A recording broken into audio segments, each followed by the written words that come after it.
त्यानंतर इथून अशी एक रेषा घेऊ, त्याच्यानंतर इथे एक डबल अशा प्रकारे, त्याच्यानंतर इथे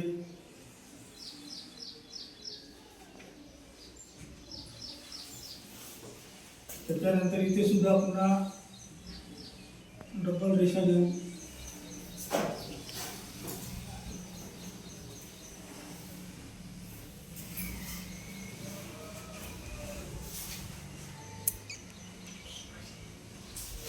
आता या ठिकाणी कोणतं चित्र तयार होत आहे समजत आहे का? काही काही लक्षात नाही आहे ना, नंतर समजेल तुम्हाला, आहे का नाही? पुन्हा इथं डबल रेषा घेऊ अशी या प्रकारे, पुन्हा इथं डबल रेषा, पुन्हा इथं डबल रेषा, पुन्हा अशा प्रकारे एक रेषा, पुन्हा इथे डबल रेषा, पुन्हा इथं डबल रेषा. आता दिसत आहेत ना? त्याच्यानंतर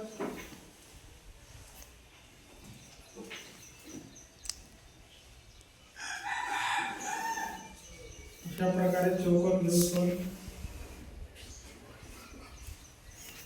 याला पुन्हा डबल रेषा घेऊ.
हे काय वाटत आहे तुम्हाला?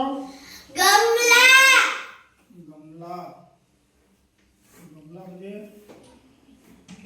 फुलाची कुंडी, है ना? हो सर.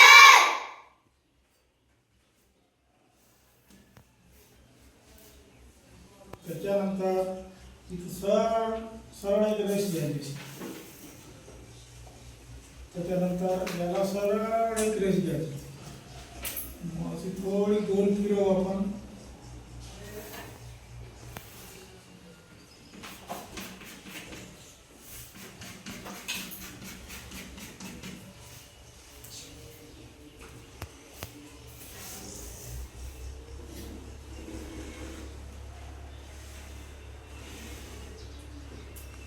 अशी रेषा घेऊ,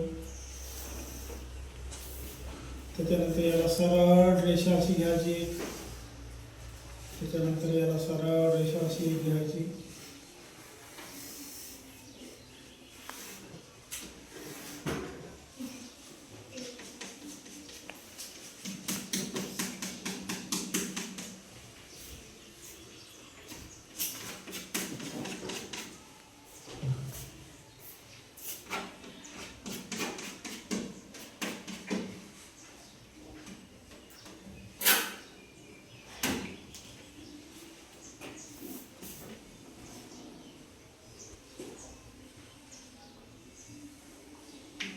सांगा बरं की आता कशाचं चित्र तयार झालेलं आहे? चेअर. चेअर, चेअर म्हणजे काय मराठीमध्ये काय म्हणतो आपण याला? खुर्ची. तर इकडे बघा,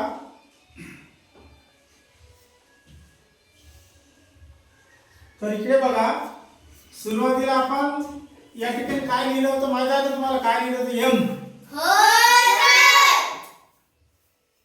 किती एम लिहिलं होतं आपण? 3 ठिकाणी एम लिहिले होतो. हा पहिला एम, हा दुसरा एम,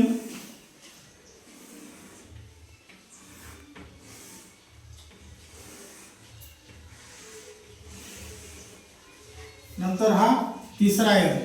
अशा प्रकारे आपण 3 एम लिहिल्यानंतर या 3 एम पैकी 2M पासून 2 खुर्च्या तयार केलो आहे ना, हो सर. 2 खुर्च्या तयार केलो. आणि मग हा काय असेल मग? स्टूल, गमला, टेबल नाही का, छोटा वाला टेबल आहे ना.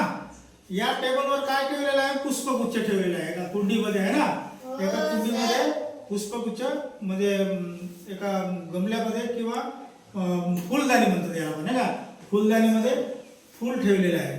म्हणजे अशा प्रकारे या 3M पासून आपण 2 खुर्च्या आणि एक छोटावाला टेबल तयार केलो. ठीक आहे.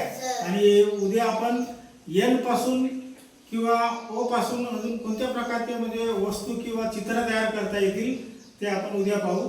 आणि हे चित्र तुम्ही आपल्या वहीमध्ये उतरवून घ्या. ठीक आहे. हो